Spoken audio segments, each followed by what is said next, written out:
It ends with the gang destroying the game, but what we discover early in this movie is that it didn't stay destroyed. And Spencer, for some reason, some gravitational pull towards the game, had to go back and get it. And unbeknownst to his friends, he's been hanging on to it all this time. We were keenly aware of, obviously, the fortunate success that we had in the first one with Jumanji, and we wanted to raise the bar. We wanted to be better. We wanted to be bigger in some areas, but we also wanted to make sure that we were rooted in the foundation that really made the first one, I think, unique and appealing to everybody around the world, which was heart. And we had this opportunity to introduce new characters, obviously an Awkwafina's character, and also bring in the two Dannys that wound up really, this relationship that they had wound up anchoring our movie. So it was really, really, you know, for us, just, you know, what are you saying? I didn't say anything. I didn't say nothing to you. I'm just saying, I thought you said something. No. Jake was touching on it. You know, we had sort of this gift at the end of the last movie, which was that the game was busted.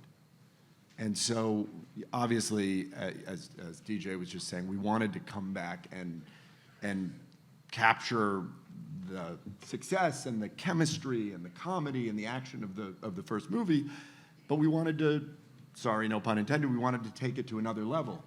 And the fact that the game was busted actually gave us a certain amount of freedom to take that idea and to change it up and to kind of break the rules of the first movie and do something different. Yeah, and I think with that opportunity, you know, we had such great success with the first movie.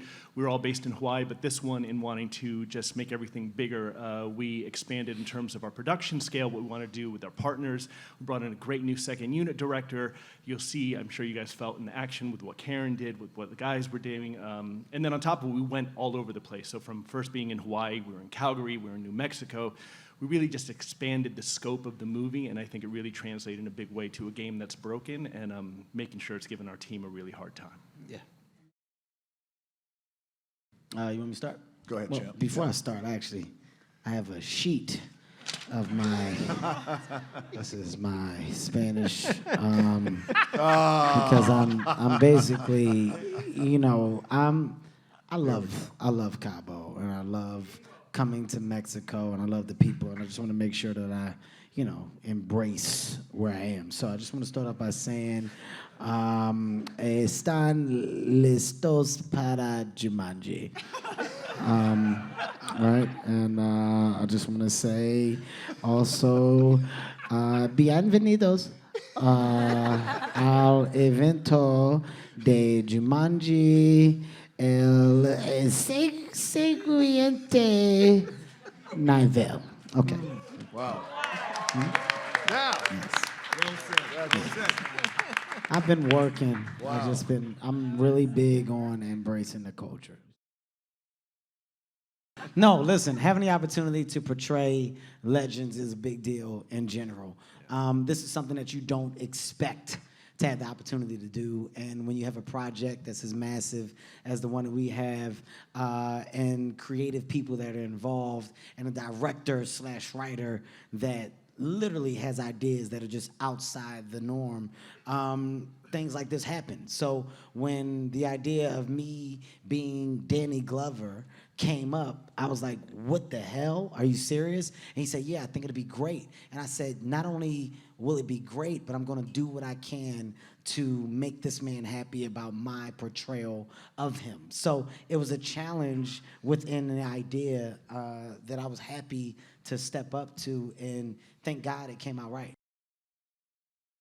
It was a real honor and a true honor to portray and embody Danny DeVito. You know, and also, too, I really think that is, and you guys have seen the movie. I believe everybody has seen the movie, right? So you guys know that, you know, it's kind of like the cool magic of Jumanji, in that you get an opportunity to embody these other people, you know, and really it becomes this limitless idea of maybe multiple Jumanji universes and multiple people. So the fact that Kevin and I had this, you know, we admired these guys. All of us, by the way, have admired these guys. They're legends in our business.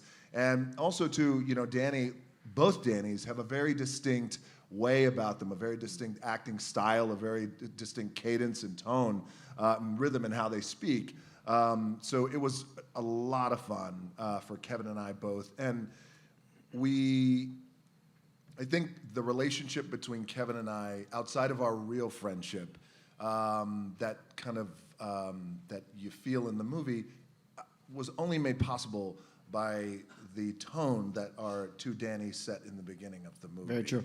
Where they are just best friends and kind of going through this strife and kind of ripped apart, but have known each other and have this love for each other for 30, 40 years. So I thank you both. Thank you very, very much for really coming on to our movie. Honestly, it was such a pleasure. Yeah. Well said, buddy. Well said.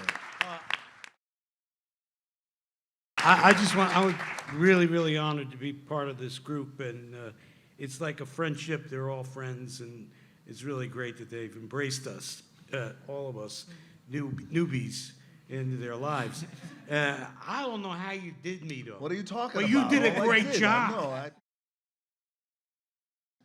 know. I'm too old for this. No, no.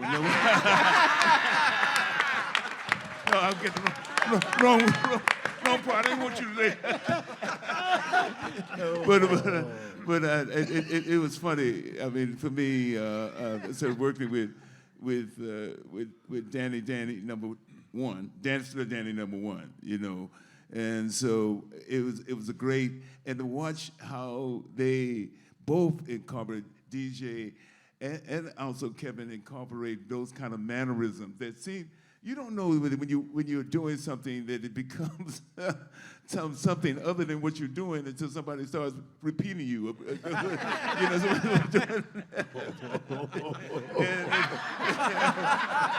and it's great. He had me cracking up. I was laughing all over the theater when I saw him. You know, it's so beautiful, man. But it certainly was a lot of fun doing that, and a lot of fun having those moments with Danny. As Kevin said, we kind of set the tone of the kind of contentious, bickering kind of relationship that we had. We're able to enjoy, and that was great, man. Yes, it was. Great.